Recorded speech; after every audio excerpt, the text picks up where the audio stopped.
Little, এই সেন্টেন্সটা কিন্তু বোঝায় যে এখানে কোন রকম অতীতের কোনো কথা কিন্তু করতে পারতে কিন্তু করনি এটা নয়, জাস্ট তুমি অনুনয় বা রিকোয়েস্ট করার জন্য বলেছো। আবার বলি, could you please move a little, আপনি কি দয়া করে একটু সরে বসবেন। এটা কিন্তু খুব গুরুত্বপূর্ণ একটি ব্যবহার, কারণ তুমি সবার সঙ্গে তো তুই তুই করে বলতে পারো না, ক্যান দিয়ে কিন্তু তুই তুই করে বলা বোঝায়, তাই না? তো এবার আমরা কোশ্চেন প্যাটার্ন একটু শিখে নেবো। ওকে, দেখে নাও। ক্যান, জাস্ট আমি ক্যানটাকে সাবজেক্টের আগে লিখবো, রাইট? প্রোনাউন্সিয়েশন কিন্তু ঠিক করতে হবে, not can, this is can, right?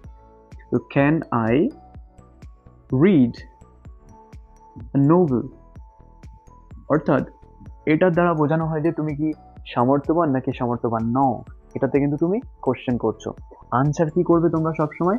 Yes যদি হ্যাঁ হয় তাহলে অবশ্যই তোমাদের আনসার কি করতে হবে? ইয়েস আই হলে আই ক্যান, এই পর্যন্ত কিন্তু স্টপ রাখতে হবে। যদি নো হয় তাহলে অবশ্যই কিন্তু no I can't, right? No I can't. তো দেখো এটাই কিন্তু আমাদের ইয়েস নো কোশ্চেন। কি কোশ্চেন ফ্রেন্ডস? এটা কিন্তু ইয়েস নো কোশ্চেন, যে কারণে কিন্তু আমি এখানে এইভাবে শেষ করতে পেরেছি। যখন তোমাদের ডাব্লিউএস কোশ্চেন দিয়ে আমি শেখাবো তখন কিন্তু অবশ্যই এইভাবে আনসার করা যাবে না, ডেসক্রিপটিভ আনসার হবে। এটাকে ইয়েস নো কোশ্চেন বলে, তাই দেখো no I can't, yes I can. যারা বিগিনার্স আছো তাদের কিন্তু এই আনসারে গিয়ে সমস্যা হতে পারে। যে মডেল বা যে অক্সিলারি দিয়ে শুরু হবে সেই অক্সিলারি কিন্তু তোমাকে ইয়েস অথবা নোর পরে লিখতেই হবে, তা না কিন্তু আমাদের মুড চেঞ্জ হয়ে যাবে, আমাদের আনসারের কোয়ালিটি ড্যামেজ হবে। ওকে, তো দেখো আমরা এবার কুড দিয়ে একটা পলাইটনেস শিখবো। কুড দিয়ে কিভাবে আমরা আনসার করব এবং কুড দিয়ে কিভাবে আমরা কোশ্চেন করব। Okay, could you join my class, could you please join my class, দয়া করে তোমরা কি আমার ক্লাসে জয়েন করবে? তো এখানে দেখো একটা অনুনয় করে আমি বলছি, অনুনয় করে বোঝানোর জন্য কিন্তু অবশ্যই তোমাদের কুড ইউজ করতে হবে। Could you join my class?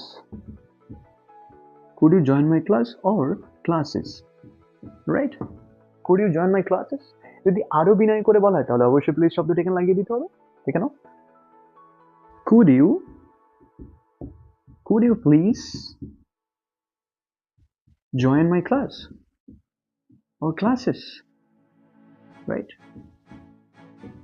could you please join my classes? এখানে কিন্তু সবথেকে গুরুত্বপূর্ণ বিষয় তুমি কি উত্তর দেবে, তাই না? এখন তোমার উত্তর তো তুমিই জানো, কিন্তু আমি তোমাকে শিখিয়ে দিচ্ছি যে কিভাবে তুমি আনসারটি করতে পারো। তো অবশ্যই তুমি কি করতে পারো, এখানে কিন্তু একটা ভার্বস আনসার হবে, রাইট? তো তুমি অবশ্যই এখানে বলতে চাইবে ইয়েস আই কুড, রাইট?